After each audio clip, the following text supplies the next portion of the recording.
Hello guys, welcome back to my channel. ഇന്ന് കുറച്ച് ക്യൂട്ടായാലോ? നമുക്ക് കുറച്ച് ക്യൂട്ട് സ്റ്റിക്കേഴ്സ് ഉണ്ടാക്കിയാലോ? അതിനായിട്ട് ഞാൻ കുറച്ച് ക്യൂട്ട് പിക്ചേഴ്സൊക്കെ വരച്ച് വെച്ചിട്ടുണ്ട്. പെൻസിൽ കൊണ്ടാണ് ഞാൻ സ്കെച്ച് ചെയ്തിരിക്കുന്നത്. അതിന് മുകളിലായിട്ട് ഒരു ബ്ലാക്ക് പെന്ന് കൊണ്ടൊന്ന് വരച്ചു കൊടുക്കാം. ഈ പിക്ചറൊക്കെ ഞാൻ എവിടെ നിന്നാണ് എടുത്തതെന്ന് വെച്ചാൽ ഞാൻ പിൻട്രസ്റ്റിൽ നിന്ന് റെഫറൻസ് എടുത്ത് വരച്ചതാണ്. അപ്പോൾ അതെങ്ങനെ എടുക്കുന്നതെന്ന് ഞാൻ പറഞ്ഞുതരാം. ആദ്യം പിൻട്രസ്റ്റ് ആപ്പ് ഓപ്പൺ ചെയ്തിട്ട് അതിൽ ക്യൂട്ട് സ്റ്റിക്കേഴ്സ് എന്ന് സെർച്ച് ചെയ്താൽ മതി. നല്ല ക്യൂട്ടായിട്ടുള്ള സ്റ്റിക്കേഴ്സ് വരും. Panda, teddy bear, ice cream, cat, butterfly, അങ്ങനെ ഒരുപാട് സ്റ്റിക്കേഴ്സ് വരും. അത് നമുക്ക് ഏതാണോ ഇഷ്ടപ്പെട്ടത് അതൊന്ന് എടുത്താൽ മതി. കണ്ടില്ലേ, നല്ല പാണ്ടയുടെയൊക്കെ നല്ല ക്യൂട്ട് സ്റ്റിക്കേഴ്സ് ഉണ്ട്. ഞാൻ ഇതുപോലെ ഒരു ടെഡി ബിയറിൻ്റെ പിക്ചറാണ് എടുത്തത്. ഞാൻ ഡൗൺലോഡ് ചെയ്തെടുത്തു. എന്നിട്ട് അത് നോക്കിയാണ് ഇത് വരച്ചത്. ക്യൂട്ട് എന്ന് പറയുമ്പോൾ നമ്മുടെ മനസ്സിൽ കൂടുതലായിട്ടും പിങ്ക് കളറാണല്ലേ വരുന്നത്. അതുകൊണ്ട് തന്നെ ഞാൻ ഈ പിക്ചേഴ്സൊക്കെ പിങ്ക് ഷെയ്ഡിലാണ് വരയ്ക്കുന്നത്. അതിനായിട്ട് ഞാനൊരു ഐഡിയ ചെയ്തിട്ടുണ്ട്. ഡാർക്ക് കളർ വേണ്ട സ്ഥലത്ത് ഈ കളർ പെൻസിൽ ഒന്ന് വാട്ടറിൽ ഡിപ്പ് ചെയ്തിട്ടൊന്ന് അടിച്ചാൽ മതി. അപ്പം നല്ല ഡാർക്ക് കളർ വരും.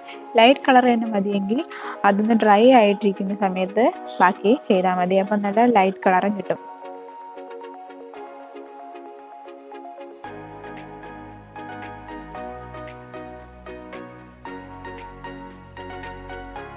പിന്നെ ഞാൻ കുറച്ച് ചെറി ബ്ലോസം കൂടി വരച്ചിട്ടുണ്ട്. ഞാൻ ഇങ്ങനെ സ്റ്റിക്കേഴ്സ് സെർച്ച് ചെയ്യുന്ന സമയത്ത് ഇതുപോലെ ചെറി ബ്ലോസത്തിൻ്റെ കുറച്ച് സ്റ്റിക്കേഴ്സ് കണ്ടിട്ടുണ്ടായിരുന്നു. അപ്പോൾ എനിക്ക് ഭയങ്കര ഇഷ്ടപ്പെട്ടു. അങ്ങനെ അതും ഞാൻ ഇതിൻ്റെ കൂടെ വരച്ചിട്ടുണ്ട്.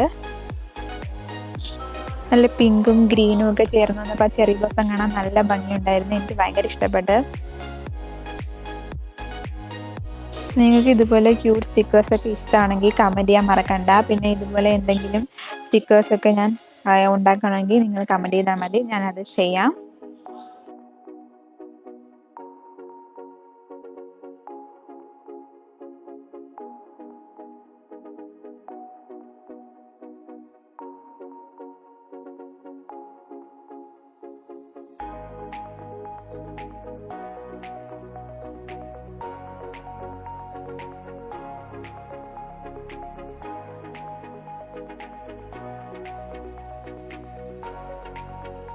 ഇത് ഫുള്ള് ഞാൻ പെയിൻറ്റ് ചെയ്ത് കഴിഞ്ഞിട്ടുണ്ട്. ഇനി നമുക്ക് ഇതുപോലെ ഒരു ക്ലിയർ ടേപ്പാണ് വേണ്ടത്.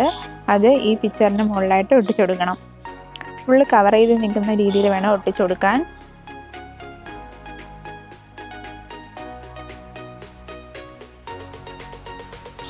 അതിനുശേഷം ഇതിൽ ഓരോ പിക്ചറായിട്ട് നമുക്ക് കട്ട് ചെയ്തെടുക്കാം. ഈ പിക്ചറിൻ്റെ ഷേപ്പിൽ തന്നെ കട്ട് ചെയ്യുന്നതായിരിക്കും നല്ലത്. കാണാൻ നല്ല രസമായിരിക്കും. ഇത് കട്ട് ചെയ്തെടുത്തതിന് ശേഷം ഇത് സ്റ്റിക്ക് ചെയ്യാനായിട്ട് ഇതിൻ്റെ ബാക്കിൽ കുറച്ച് ഗ്ലൂ അപ്ലൈ ചെയ്തിട്ട് ഒട്ടിച്ചു കൊടുത്താൽ മതി. പിന്നെ ഇതുപോലെ ഗ്ലൂ ഉപയോഗിക്കാതെ ടേപ്പ് മാത്രം വെച്ചും സ്റ്റിക്കർ ചെയ്യാൻ പറ്റും. അതിൻ്റെ വീഡിയോ ഞാൻ അടുത്ത് ചെയ്യാം. അപ്പോൾ നിങ്ങൾക്ക് ഈ വീഡിയോ ഇഷ്ടപ്പെട്ടാൽ ലൈക്ക് ചെയ്യുക, ഷെയർ ചെയ്യുക, കമൻറ്റ് ചെയ്യുക. അപ്പോൾ അടുത്ത വീഡിയോ കാണുന്നവരെ ബൈ.